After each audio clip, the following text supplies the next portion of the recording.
যারা নির্বাচিত জনপ্রতিনিধি আইন করে নির্বাচন কমিশন গঠন করে নির্বাচনগুলি হয়েছে, স্থানীয় সরকার নির্বাচন, জেলা পরিষদ, উপজেলা পরিষদ, ইউনিয়ন পরিষদ, সমস্ত নির্বাচিত প্রতিনিধিরা তাদেরকে এক কলমের খোঁচায় তাদেরকে সরিয়ে দেওয়া হয়েছে, বাড়ি পাঠিয়ে দেওয়া হয়েছে। কেন? তারা তো নির্বাচিত হয়ে মানুষের পাশেই দাঁড়াতো। ঘূর্ণিঝড় গেল, বন্যা গেল, কেউ তো যারা এই বন্যায় ক্ষতিগ্রস্ত, ঝড়ে ক্ষতিগ্রস্ত, তাদের পাশে তো কেউ দাঁড়ায়নি। তাদের নাম করে টাকা তুলেছে, 1000 কোটি টাকা রিলিফ সংগ্রহ করেছে, কিন্তু কয়টা মানুষকে সাহায্য করেছে? আজকে যদি স্থানীয় সরকারের প্রতিনিধিরা থাকতো, এই জনপ্রতিনিধি তো মানুষের পাশে দাঁড়াতো, কিন্তু সেটা দাঁড়াতে পারেনি। কাজে আমাদের কথা খুব স্পষ্ট, এক কলমের কথায় জনগণের ভোটে নির্বাচিত প্রতিনিধিদের সেই বিদায় দেওয়া, এটা জনগণকে অপমান করা, ভোটারকে অপমান করা। কাজে তাদেরকে আবার স্বস্থানে স্থান করে দিতে হবে। সরকারি কর্মকর্তা কর্মচারী তাদের উপর হয়রানি বন্ধ করতে হবে, গ্রেপ্তার বন্ধ করতে হবে, মামলা থেকে তাদের রেহাই দিতে হবে, চাকরিচ্যুতি করা হলে, বহিষ্কৃত করা হলে তাদের পুনরায় কাজের ব্যবস্থা করতে হবে। আওয়ামী লীগ সহ সমস্ত রাজনৈতিক নেতা কর্মী, ব্যবসায়ী, সাংবাদিক, সংস্কৃতি কর্মী, পেশাজীবী, শিক্ষক যাদেরকে গ্রেপ্তার করা হয়েছে, মিথ্যা মামলা দেওয়া হয়েছে, সকল মিথ্যা মামলা প্রত্যাহার করতে হবে এবং সকল বন্দীদের মুক্তি দিতে হবে। সেই সাথে সাথে দায় মুক্তি দেওয়া হয়েছে। 15 জুলাইয়ের পর থেকে যারা অপরাধ করেছে তাদেরকে দায় মুক্তি দিয়েছে। এই দায় মুক্তি দিয়ে কিন্তু একটা কাজ করেছে। দায় মুক্তি দেওয়ার অর্থ মানে কি? তার মানে এরা অপরাধী। 15 জুলাই থেকে যে হত্যাকাণ্ড, ছাত্র হত্যা মিছিলে, পুলিশ হত্যা, রাজনৈতিক নেতাকর্মী হত্যা, সাংবাদিক হত্যা, সংস্কৃতি কর্মীর হত্যা, যতগুলি হত্যাকাণ্ড ঘটেছে, সেই হত্যাকাণ্ডগুলি এবং যতগুলি অগ্নিসংযোগ হয়েছে, সেগুলি যারা সংগঠিত করেছে পূর্ণ তদন্ত করে তাদের বিচার করতে হবে। আর এই মিথ্যা মামলাগুলি যাদের বিরুদ্ধে দেওয়া হয়েছে, সব মামলা প্রত্যাহার করতে হবে। 15 জুলাই থেকে 8 আগস্ট পর্যন্ত যাদের দায় মুক্তি দেওয়া হয়েছে, এই দায় মুক্তি দেওয়ার কোনো অধিকার নেই, তাদের বিচার করতে হবে।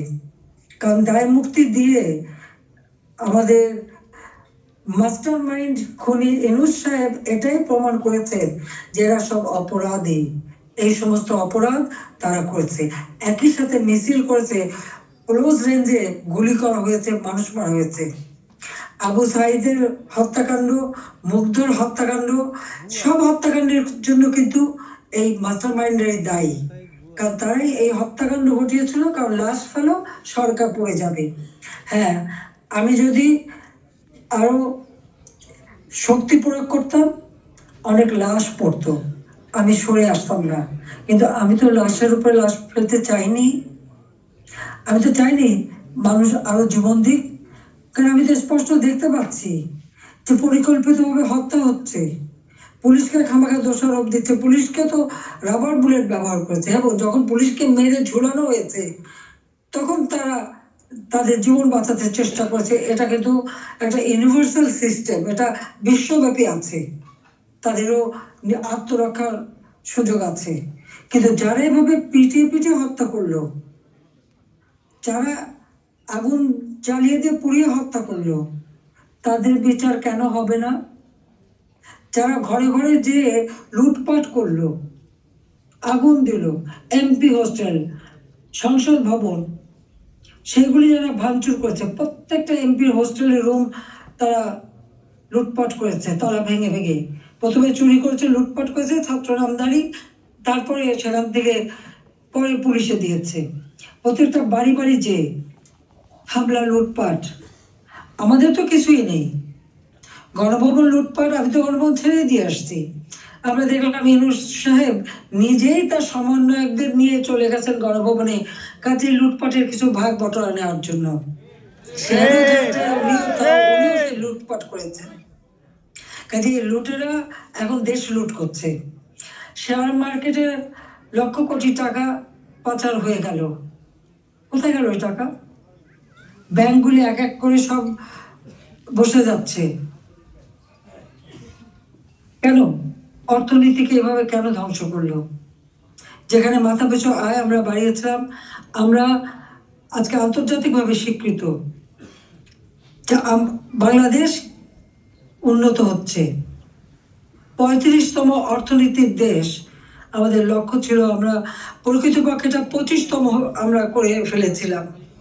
আমরা আরো উন্নত করতাম। 26 সালের মধ্যে বাংলাদেশ আরো এগিয়ে যেত। 41 সালের মধ্যে বাংলাদেশকে আমরা একটা আধুনিক স্মার্ট বাংলাদেশ গড়ে তুলব, সেই লক্ষ্য নিয়ে আমরা কাজ করছিলাম।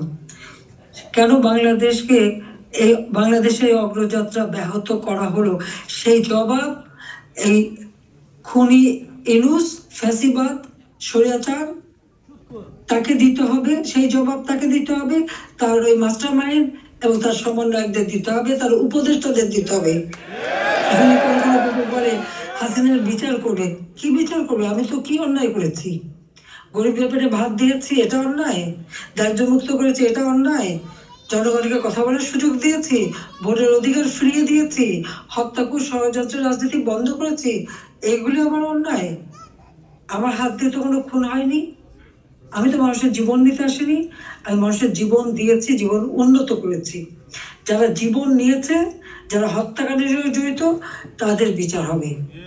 এবং সংবিধানের 7ম অনুচ্ছেদের খ অনুযায়ী কেউ যদি অবৈধভাবে ক্ষমতা দখল করে, তার বিচার হয়। একজন জনপ্রতিনিধি আরেকজন জনপ্রতিনিধির কাছে ক্ষমতা হস্তান্তর করতে পারে। আমি তো সেই সুযোগ পাইনি। হ্যাঁ, আমি সরে এসেছিলাম যেন লাশের উপরে লাশ না পড়ে, সেই জন্য। দুর্ভাগ্যের বিষয় যে থামেনি।